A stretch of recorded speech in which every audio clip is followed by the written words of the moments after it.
안녕하세요. 이학권의 시사 칼럼입니다. 한 소박한 크리스찬의 관점에서 보는 삶과 역사를 나누는 시간입니다. 오늘은 편견 넘어 더불어 살기, 그런 제목으로 우리 흑인 갈등을 좀 나누도록 하겠습니다. 제가 아직 한국에 있었을 때 뜻깊게 본 영화가 뿌리입니다. 아마 잘 됐느냐 못 됐느냐 그런 것이 아니고 어떤 저에게 가장 충격을 준 그런 영화 한 편을 뽑으라고 하면은 두말할 것도 없이 뿌리라고 하는 영화입니다. 이 흑인 노예 문제는 인간의 욕망이 얼마나 악할 수 있는지, 얼마나 잔인할 수 있는지를 극명하게 드러내는 그런 일일 것입니다.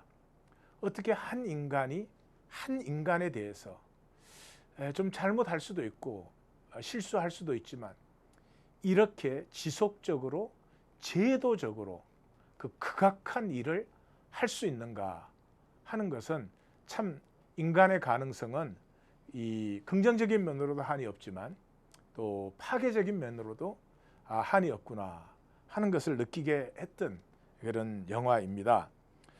노예 제도는 미국뿐만이 아니라 전 세계, 특별히 그 당사지인 아프리카에 깊은 상처와 충격을 남겼습니다.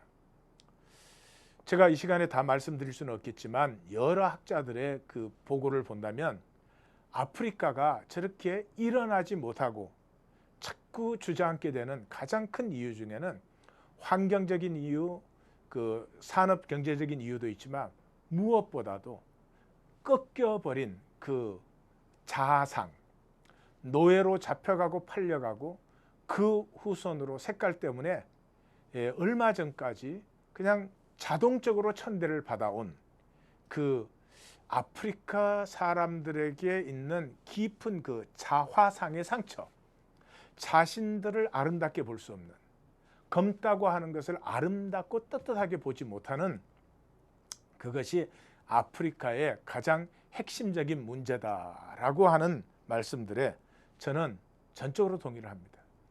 그리고 이 후유증은 단순히 흑인들만이 받은 후유증이 아니라 사실 인류 전체에 남긴 후유증입니다. 두말할 것도 없이 하나님의 나라가 도달한다면 거기에는 어떤 인종적, 어떤 현상적 차별도 있을 수가 없는 것이죠. 그런 의미에서 21세기를 넘어가도 이 인종적인 차별을 우리가 정말 이 인류가 넘을 수 있을까 하는 문제의 답은 그렇게 쉽지는 않습니다. 자, 이런 서론적인 장황한 얘기보다도 우리 가까이 최근의 그 뉴스들을 보면은 마이클 브라운, 아시죠? 18살입니다. 작년에 8월 9일에 미주리 퍼거슨에서 학교로 가는 길 중에 전과 기록도 없고 단순히 그 조금 전에 있었던 어떤 편의점 강도 사건이 있었는데 그 CCTV에 나오는 용의자와 비슷하다. 근데 용의자와 비슷하다는 말은요, 얼굴도 안 보이고 용모도 안 보이고 아무것도 안 보이는데 둘 다 흑인이라는 그 단순한 이유 때문에 그 경찰과 충돌이 일어나고 비무장이던 18살짜리를 학교로 돌아가는 길에 이 경찰이 쏘아 죽였습니다.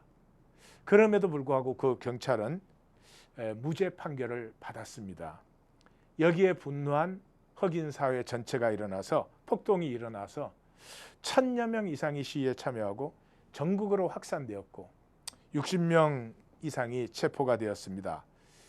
지난 9일 일주기에 다시 또 시위가 일어나서 2차례나 총격이 있고 한 사람이 그 총격에 다치는 일이 일어났습니다.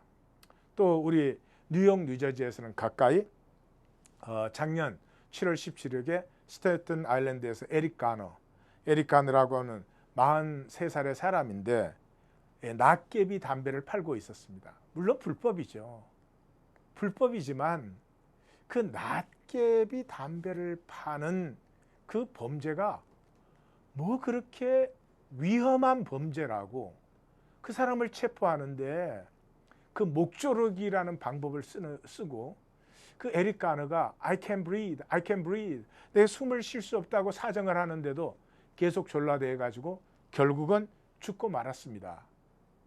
이 사건 후에 많은 사람들이 I can breathe라고 하는 셔츠를 입고, 특별히 농구선수 코비, 르브론 제임스, 또 우리 동양계인 제레미 린, 이런 선수들이 코트에서 I can breathe를 입고 뛰고, NFL의 많은 선수들이 그 I can breathe 문구가 달린 셔츠를 입고 뛰기도 했습니다.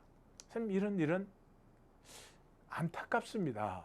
사람의 생명이라는 것이 그렇게 가벼울 수 없는 것이기 때문에. 뿐만 아니라 프레디 그레이라고 하는 사람은 이 벌티모어에서 그랬죠. 25살인데 올해 4월 19일 4.19 날이었습니다. 그 경찰을 보고 무조건 도망을 가는 거예요. 그 경찰이 가서 이제 체포를 하는 과정에서 그 영상을 보면은 체포하는 과정에서 다리가 비틀렸어요. 비틀렸고 이 프레디 그레이가 내 목을 다치게 했다고 그렇게 말을 했는데도 경찰이 완전히 무시한 채로 잡아가지고 경찰차에 태웠습니다. 그 잡아서 경찰차에 태우는 과정에서 이미 걸음을 제대로 걷지 못하는 모습이 그 영상에 나왔죠. 이 사람은 그 아버지는 없고 헤로인 중독인 엄마 밑에서 자라나가지고 직업이 있겠습니까? 뭐 교육을 받았겠습니까? 마약 관련의 그 경범으로 10여 차례가 체포됐습니다. 그리고 오는 그 당시 4월 19일이었으니까 5월 달에도 마약 소지 혐의로 재판을 기다리고 있는 과정이에요. 그러니까 무조건 두려워서 도망을 했겠죠. 이 끌고 가서 그 경찰차에서 내릴 때에는 이미 말은커녕 숨을 제대로 못 쉬었습니다. 그런데도 병원으로 끌고 가지 않는 바람에 이 프레디 그레이가 죽었죠. 이것 때문에 흑인 사회는 다시 한번 들끓었습니다. 또 우리가 잘 아시다시피 2012년에 트레이빈 마틴, 그 플로리다에서 17살의 소년이었습니다. 그런데 자경단, 그러니까 그 자체적으로 조직된 그 경찰 보조기관이죠. 자경단의 조지 지머맨이라는 사람의 총격에 17살짜리가 비무장한 소년이 죽었습니다. 911에 신고를 했을 때 따라가지 말라고 했는데 일부러 따라가가지고 결국은 죽이고 말았습니다. 경찰은 이 아이가 죽고 나서 이 아이 손에 핸드폰이 있었는데도 24시간 동안 가족에게 연락조차 하지 않았습니다. 역시 지머맨 역시 무죄로 판결났습니다. 이게 당연한 결과죠.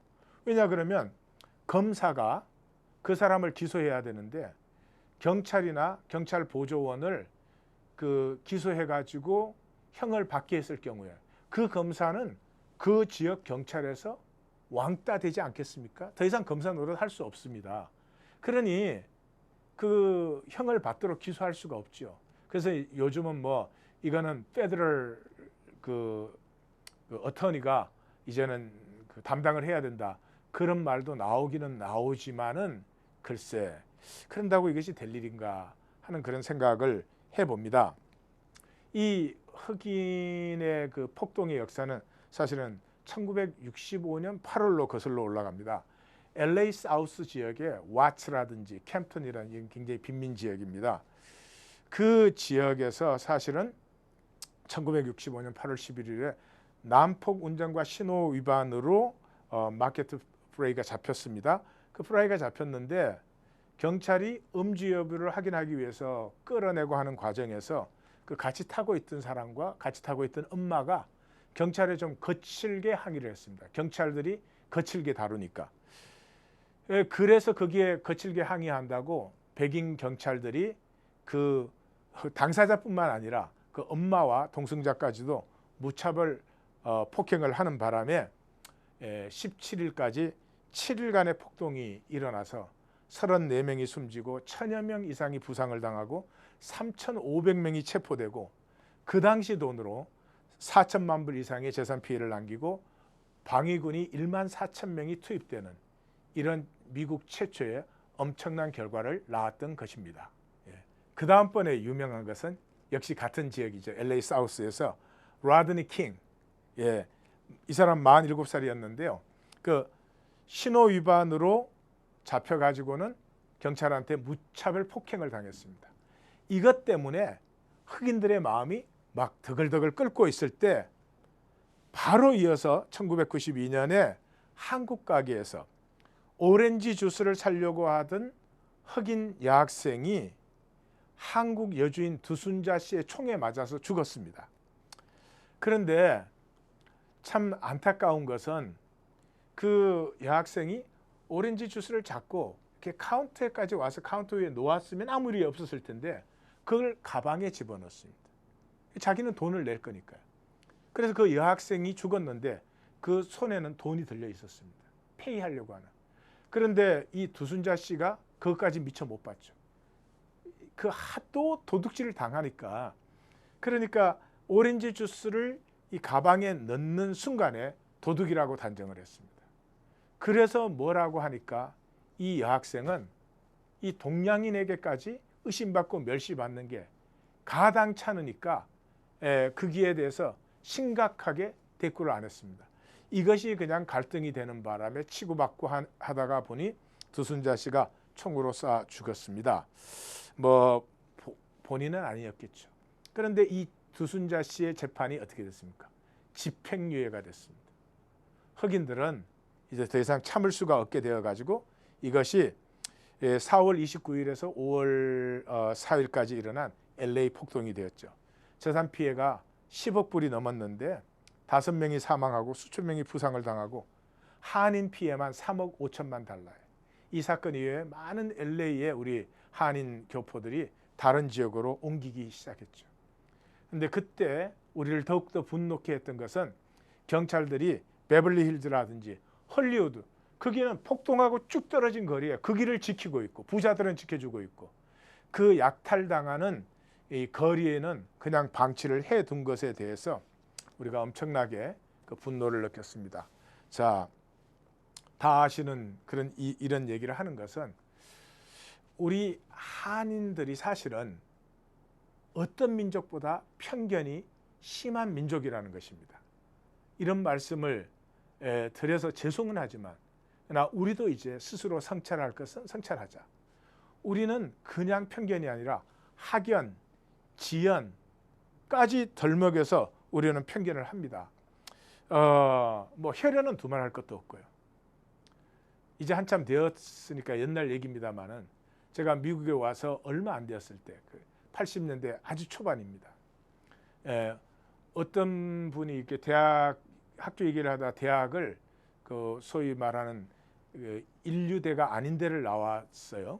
그 얘기를 하니까 그 옆에 듣고 있던 분이, 그분은 이제 소위 인류대를 나오신 분인데 그게 뭐 학교야? 이렇게 말씀을 하셨어요. 그 참 어른이 하시는 말이니까 제가 뭐라고 그 당시에는 할 수는 없었지만 가슴이 너무 아팠습니다. 뭐 사람을 말이죠, 어떻게 세상에 학연, 혈연, 지연까지 다 동원해가지고 그렇게 편견을 한다면 건강한 사회, 창조적인 사람들은 될 수가 없죠. 미국의 유명한 설베이가 있습니다. 보갈더스 설베이라고 하는 것이죠. 이것은 사회학자가 인종 간의 그 감정 거리를 측정한 것입니다. 그래서 백인들을 중심으로, 이것을 왓삽이라 그러죠. 그런 백인들이 다른 민족과의 거리를 어떻게 느끼나 하는 것을 조사했는데 10년마다 하는 것이기 때문에 2005년에 마지막 조사가 됐습니다. 그러니까 올해 2015년이니까 올해 결과가 곧 나올 것인데 제가 기다리고 있습니다만은, 거기에 보면 우리 한국 사람은 2005년에 백인으로부터 거리가 25위입니다. 25위.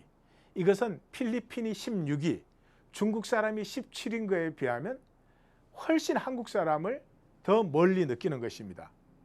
우리가 낮춰보는 푸에르토리칸이 18위이고 멕시칸이 25위입니다. 그리고 심지어 무슬림이 29위입니다. 그러니까 우리는 우리를 백인으로 생각합니다. 우리는 우리 자신을 백인처럼 생각을 합니다. 그런데 백인이 볼 때 우리는 중국이나 필리핀계보다 훨씬 더 이 문화적으로 거리감이 있는, 죄송합니다만은 좀 천박하게 보는, 그것이 백인의 관점인데 우리는 우리를 백인과 동일시하지 소수 민족들과 동일시하지 않습니다. 이건 정말 웃기는 일이죠. 그리고 60년대 인권운동이 없었다면 우리는 칼라입니다. 우리는 여전히 백인과 같은 식당에 앉지 못할 것입니다. 마틴 루터 킹 주니어 목사님이 돌아가심으로 말미암아서 100년 동안 통과되지 않던 법 3개가 그가 돌아가시고 나서 암살당하고 3일 만에 다 통과됐습니다. 그것이 참정권, 그 다음에 소유권, 피교유권입니다. 그때까지 흑인들 마음대로 땅 사고 아무 지역에서나 주택 살 수 없었습니다. 흑인들 참정권이 백인과 같이 동등하지 않았습니다. 아무 학교에서나 공부할 수 없었습니다. 이것이 흑인들의 60년대에 피 흘린 그 운동으로 말미암아서 보장되어졌고 그 혜택을 우리가 사실은 누리는 것입니다. 이런다고 하면은 미국에서 살고 있는 우리가 흑인을 얕잡아 볼 수 없습니다. 당연히 얕잡아 봐서도 안 되겠죠. 우리는 그 흑인들을 심지어는 깜상, 꿀뚝, 껌정 이렇게 부르시는 분들도 있습니다. 아마 농담으로 재미있으라고 하는 얘기겠죠. 이제는 농담이라 할지라도 그렇게 해서는 되지 않습니다. 사람의 어떤 조건이나 그 피부의 색깔이나 어떤 지연이나 그 민족이나 이런 것을 가지고 그 개개인의 존엄성을 보지 아니하고 한꺼번에 묶어서 평가절하시키고 함부로 대하고 아무렇게나 하는 것은 이제 제가 볼 때는 우리가 가진 우리 한민족의 이 을의 아름다움에 걸맞지 않다고 생각합니다. 특별히 이제 멕시코계 노동자들이 우리 한인 그 중소기업들과 같이 일을 많이 하는데 만약에 우리가 조금 더 여유 있는 사람들이라면 그렇게 밑바닥 일을 해야 되는 그분들을 조금 더 감싸고 조금 더 존중하고 아마 그 고용주와 일꾼의 관계에서도 그것이 훨씬 더 나은 생산력을 발휘한다고 저는 믿습니다. 제가 이렇게 말씀드리면 말만 쉬운 것 같아서 참 죄송하지만 이 미국이 모두가 함께 더불어 떳떳하게 잘 살아가는 그런 나라를 우리 다음 세대에 물려줘야 된다고 하면은 이런 일들은 우리 스스로 앞장서서 해야 될 일이 아닌가 싶습니다. 지금까지 이학권의 시사 칼럼이었습니다. 안녕히 계십시오.